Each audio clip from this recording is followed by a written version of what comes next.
ஒரு மனிதன் ஒரு நாட்டையே கையளித்தால் நம்புவீர்களா? அவரே மிர் ஜஃபர்.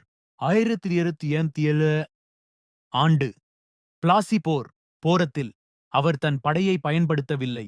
பிரிட்டிஷ் அரசிற்கு இரகசிய முறையில் ஆதரவளித்தார்.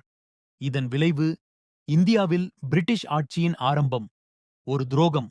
ஒரு நாட்டின் வரலாறை மாற்றினார். இப்படிப்பட்ட உண்மை வரலாற்றை தெரிந்து கொள்ள ஹிஸ்டரி ஜெட்டை சப்ஸ்கிரைப் செய்யுங்கள்.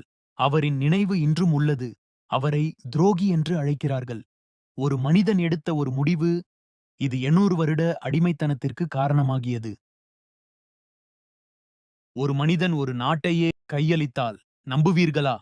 அவரே மிர் ஜஃபர். 1787 ஆண்டு பிளாசி போரத்தில் அவர் தன் படையை பயன்படுத்தவில்லை. பிரிட்டிஷ் அரசிற்கு இரகசிய முறையில் ஆதரவளித்தார். இதன் விளைவு இந்தியாவில் பிரிட்டிஷ் ஆட்சியின் ஆரம்பம். ஒரு துரோகம். ஒரு நாட்டின் வரலாறை மாற்றினார். இப்படிப்பட்ட உண்மை வரலாற்றை தெரிந்து கொள்ள ஹிஸ்டரி ஜெட்டை சப்ஸ்கிரைப் செய்யுங்கள். அவரின் நினைவு இன்றும் உள்ளது. அவரை துரோகி என்று அழைக்கிறார்கள். ஒரு மனிதன் எடுத்த ஒரு முடிவு இது 800 வருட அடிமைத்தனத்திற்கு காரணமாகியது.